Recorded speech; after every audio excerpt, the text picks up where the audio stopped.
Hello mga kababayan, gusto niyo po ba bumili ng isda na marinate na po siya, ready to prito na po, masarap po siya.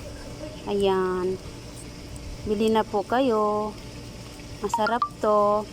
Tag 10 real guys, 11 pieces pag marinate na siya. Yan, PM po kayo sa akin kung gusto niyo bumili, masarap po siya. Ang sorry, nagubo ako. Marinate po with tawag doon,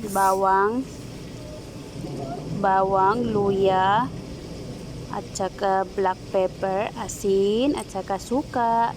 Bili na po kayo. Tag 10 real, 11 pieces. Masarap po siya. Tignan nyo. Ito po yung niluluto ko. Ayan po.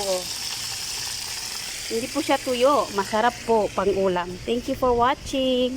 Bye-bye.